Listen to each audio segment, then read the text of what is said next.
Hi, welcome this evening. This afternoon, what we're going to be talking about, well, this month is what we're going to be talking about. We're going to be talking about strong school leadership and planning. And with small school leadership and planning, strong school leadership and planning, what we're going to be looking at today, we're going to be focusing on secrets to becoming a brilliant school leader.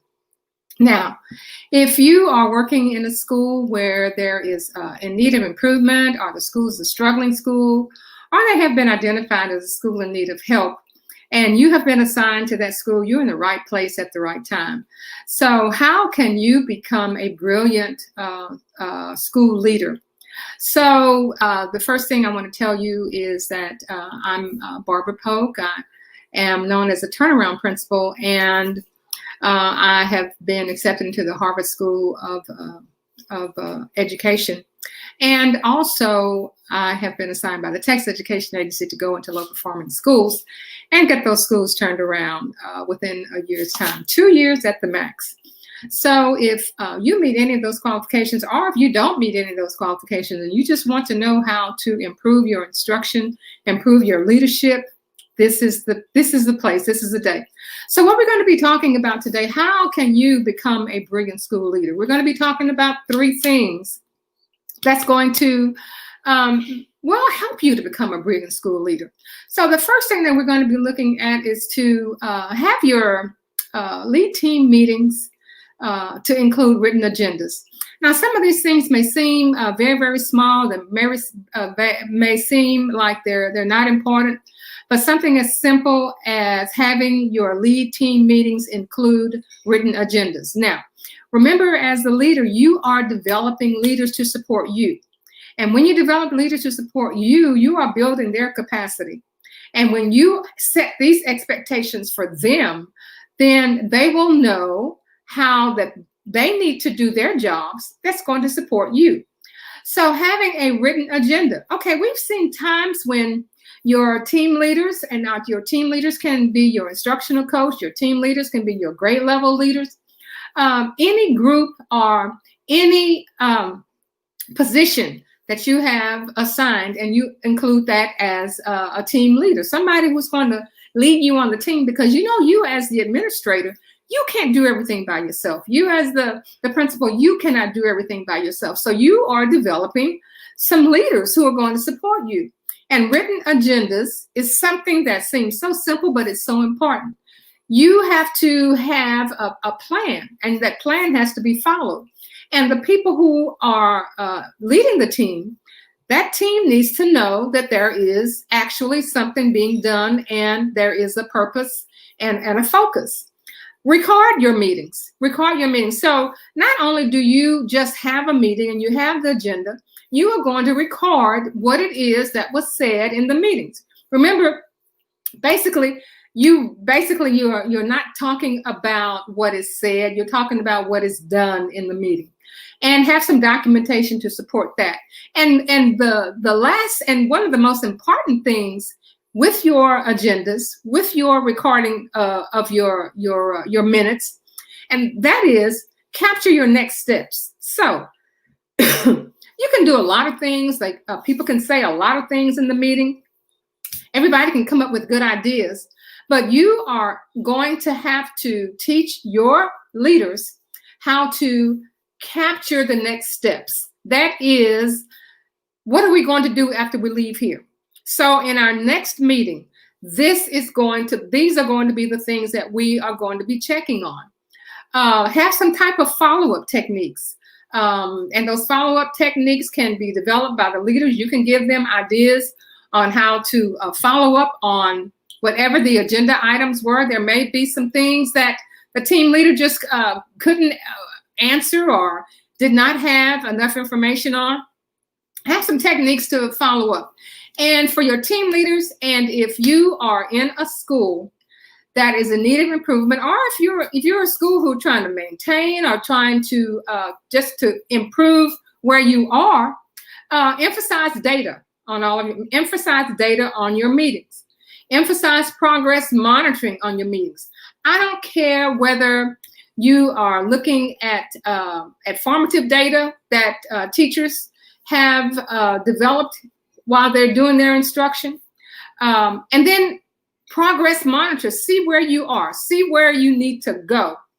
So you will have a complete picture, and that picture is going to help you as the principal. The second thing, you need to improve your campus leaders through regularly scheduled job-embedded professional development. Now, what is job-embedded professional development? You are developing team leaders, and you want those team leaders to be the best teachers that you have on your campus. So take that leader and develop them with job-embedded professional development, which simply means we're in the classroom. We're looking at ways that instruction can be improved in the classroom. We're looking at lesson plans. We're looking at differentiation of instruction. We're looking at cooperative learning. We're looking at all types of ways that instruction can be improved. That is job embedded. And there are three important ways that you can have the job embedded professional development. You can have the job embedded professional development and work alone. You as that teacher, you could have gone to a meeting or in a professional journal. You have found a way to do instruction, and there is data to support that and evidence to support that particular way of doing your instruction is going to bring lots of progress to your students. So you can work alone or have your team leader to work alone, developing and documenting ways for that job embedded professional development to help them as the teacher in the classroom. Or you can have one-on-one guidance with your job embedded instruction, professional development. So if you are, you can have your curriculum instructor, or you can have your a coach on the campus to work with the teacher. And that teacher will be there in the room to assist that teacher with their instruction. They may have done their planning together. They have decided that if something is going on in that classroom, that you will be there to help to support them. You may come up with some type of form of signal with that teacher as the coach in that classroom to help the teacher as you see things that they're struggling with. You'll be there to support them so that you don't have to discuss something that happened instead of having action and making the change on that type of instruction, which ultimately is going to lead to success for the students in whatever that content is. And then you can have team job embedded professional development. You can have a team of teachers. They can monitor each other with the team. They can decide that, this is the lesson plan that we're going to have. This is how I'm going to teach the lesson.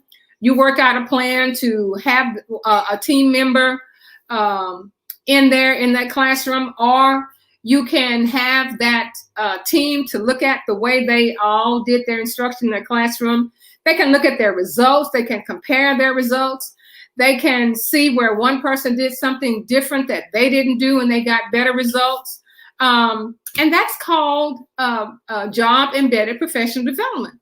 So for you to become a brilliant school leader, that second step is to improve your campus leaders. And again, you need to improve your campus leaders because your campus leaders are a reflection of you. You cannot do the instruction by yourself. You have to develop your team leaders. It's called building capacity in your team leaders. So we talked about one thing that you can do is to have your team meeting written agendas, record those agendas, record the minutes of that agenda, capture your steps. That is, what are going to be your next steps so that on the next meeting date, these are the things that we're going to be looking at. You can have follow-up techniques and make sure you're emphasizing your data and you're emphasizing your progress monitoring. And the third thing, develop professional development opportunities that are consistent with best practices for adult learners. So with your best practices for our adult learners, what are some of the things that you can do to help develop your leaders? So when you see things that are listed, there's a conference that's listed. There with your Education Service Center, you see that there is some training that is going on. And that has been one of the identified goals on your campus. And you want your team leader to be able to go to that, learn what they can, and then bring that back on campus. Another example is you can have local professional development or association meetings, and they have breakout sessions. And you can help and encourage your team leader to submit an application or RFP, a request for presentation at those conferences, or you can even find within your district, you can ask your curriculum supervisors, or if you have a meeting of administrators and you have a teacher that has just been doing an excellent job of teaching a particular topic in the classroom, and you can have them to present that. That is showing and building your team leaders. It gives them an opportunity to shine. And when your people shine, you shine as well. So what's important about all of this? As the instructional leader on your campus, and remember we said we're focusing on strong school leadership and planning. Strong school leadership and planning. Remember, if you are a principal of a school that is in need of improvement, if you are the principal 1 year, 2 year of a school that's been identified as struggling, you are going to turn that school around. And these are the three things that will be immensely important for you to turn that school around as you prepare to be a principal on the come up. So if you have a friend, if you have somebody you know, hit that share button and get to Principals on the Come Up Facebook group and request to be a member of the group. And I'm the administrator of the group, and I will certainly accept you into the group. Once you get there, you will find that there's lots of information that you can use to support what you're doing as a principal at a school where the school is in need of improvement. So another resource, barbararaypope.com. You can go to my website, and you can see some of the things that I consider as important to turning schools around. So these are the three things that we're going to be talking that we've talked about today. These are the three secrets for you to become a brilliant school leader. We will see you next week, where we will have a new focus, and as we look at strong school leadership and planning. Have a good evening.